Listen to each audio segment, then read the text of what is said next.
Ya has pillado ya con los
Egunon.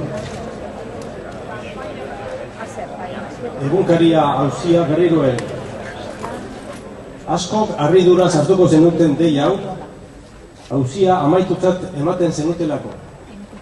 Halaxe nahi genuke geuk ere, baina zoritxarrez oraindik honek tribunaletan jarraitzen. Ainhoa Albizu, Txema Uzmendi, Unai Kuban, Fernando Furundarena, Mikel Solozabal, Jose Mari Sors, Iñaki Uria, Begoña Zubeltzu, eta ni neuk auzipean jarraitzen dugu. Eta berriro gogoratu behar dugu, zigorrik gogorrenak eskatzen dituen atala bizirik dagoela epaitegian. 194 kartzela urte eta 235 milioi euroko zigorra eskatzen digu Dignidad y Justizia.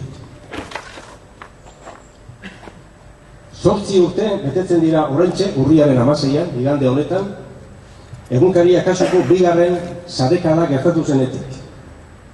10 lagun atxilotu gintuzten lehen sarekadan, 8 hilabete lehenago.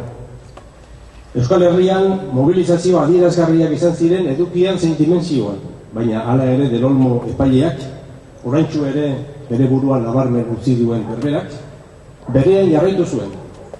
Bigarren batean 8 lagun atxilotu zituzten, urriaren 16ko gau hartan, eta gerora dozena erditik gora langile gehiago galdekatu edo inkutatu egin zituzten, azkenak 2007an, azken hirurak. Zerk ekarri gaitu gaur ekitaldi honetara? Salaketak ekar gintzakeen orain arte bezala. 8 urte igaro eta gero auziak oraindik itxigabe jarraitzen baitu. Baina ez gatoz salaketarako gogoak eraginda bakarrik. Horri beldurra erantzi behar diogu. Duela 8 urte ez gintuzten arrazoi juridikoengatik atxilotu. Behin eta berriz esan dugu eta guk bezala beste askok, bultzada politikoko auzia izan zela gure aurkakoa. Zein izan zen operazio hartako protagonista nagusia? Jose Maria Aznar eta bere gobernua. Ez ahaztu, Barne Ministerio eta Justiziakoa ohar konpartitu bat argitaratzeraino iritsi ziren, eta Barne Ministerioak gure aurkako helegitea aurkeztu zuen gutariko batzuek torturak salatu zituztelako. Gobernu hartako lehendakari ordea izan zen Mariano Rajoyk, aukera handiak omen dauzka orain Espainiako gobernuko lehendakari izateko. Eta egunkaria auziak irekitari jarraitzen. Beldurra diogu egoera horri. Esperientziatik abiatuta ez algenute beldurre sentitu behar da. Egia da egunkaria kasuko epaia sendoa dela. Egia da egoera politikoa nabarmen aldatu dela, zorionez. Baina oraindik egoerak argi ilunez beterik jarraitzen du, eta egunkaria auzia abiarazi zutenak berriro Moncloan ikusteko arriskuak ez digu lasaitasunik ematen. Gaur, egunkaria Donostiako epaitegi batean dago. Iazko maiatzean egunkaria auziko sententzia ondoren, delitu terroristaren zantzurik ez zegoela eta Espainiako auzitegi nazionalari barik Gipuzkoako auzitegi probintzialari zegokiola ebazi zuen epaileak eta Donostiara bidali iruzur fiskalik ote zegokeen aztertzeko. Baina akaso iruzur fiskalaren zantzuengatik ote dago itxita eta likidatuta egunkaria? Edota horregatik atxilotu ote gintuzten, eta inkomunikatu, eta torturatu, eta kartzelara eraman, eta gainera 8 urte luzetan eskubide zibilak mugatuta mantendu? Auzi honek ez du heldulekurik, ez bada Dignidad y Justizia elkartearen mendeku gogoa. Kontua da, epaibidean gaudela oraindik, naiz eta 8 urte luze pasatu, delito terroristarik gabe ere Dignidad y Justizia elkartearen salakuntza tarteko, gure defentsak eta fiskalak berak, Dignidad y Justiziakoak akusaziotik kanporatzeko eskatu dute, begibistakoak diren argudioengatik. Delitu terroristaren akusazioa baztertuta dagoenez, oraingo akusazioak ez baitu zerikusirik elkarte horren helburu sozialekin. Epaitegi penalak lehen instantzian defentsa eta fiskalaren alde ebazi zuen. Auzitegi probintzialak ordea, geroztik egindako helegitea erabakitzeke dauka oraindik. Laster jakingo omen dugu zerbait. Eskertuko genuke hala izatea, zalantza bat gutxiago hainbesteen artean. Eta bitartean euskal gizarteari eskatzen diogu erne egoteko. Badakigu, une honetan beste hainbat kasu judizial daudela mahai gainean. Ez dugu guretzat lapurtu nahi beste batzuentzat beharko lukeen arreta. baina gurea zienteak irudi okerrik izaterik ere ez genuke nahi. Gurea amaituta dagoela uste da, eta ez da horrela. Gurea arriskurik kanpo dagoela uste da, eta ez da horrela. Orain arteko bide luzean beti babestu gaituen gizartearen laguntza premian jarraitzen dugu.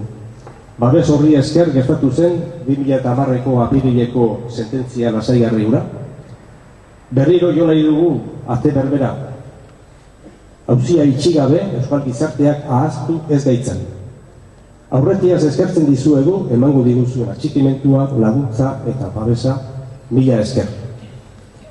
Eta hitz batzuk erderaz ere esango ditut. Presak jaso ditzan, erdauko presak alegia.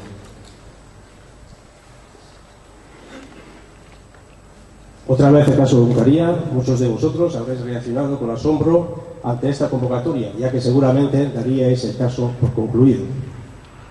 Ese es precisamente nuestro deseo, pero desgraciadamente el caso todavía continúa en los tribunales. 8 compañeros continuamos encausados, y recordémoslo nuevamente, la pieza judicial en la que se solicitaban mayores penas sigue abierta en los tribunales. La Asociación Dignidad y Justicia reclama un castigo de 184 años de condena y 235 millones de euros para los hechos. El 16 de octubre van a cumplirse 8 años de la segunda redada del caso de Egunkaria. Y todavía estamos en los tribunales, ahora en Donostia, pero antes y ahora bajo sospecha. Ahora, todo parece indicar que Mariano Rajoy, vicepresidente de aquel gobierno, tiene muchas opciones de convertirse en el próximo presidente del gobierno español. Y el caso Egunkaria sigue abierto en los juzgados. Ese es precisamente el origen de nuestro temor. Desde la experiencia vivida, ¿no es acaso un temor razonable? Es verdad que la sentencia del caso Egunkaria es firme y sólida. Es verdad asimismo que afortunadamente la situación política ha cambiado de manera notoria, pero la situación sigue manteniendo claroscuros y el riesgo de volver a ver en la Moncloa a aquellos que impulsaron el caso de Egunkaria no nos tranquiliza. Seguimos necesitando la asistencia, el interés y la atención de la sociedad vasca, que nunca nos ha dejado de apoyar durante este largo recorrido. Eskerrik asko, gracias.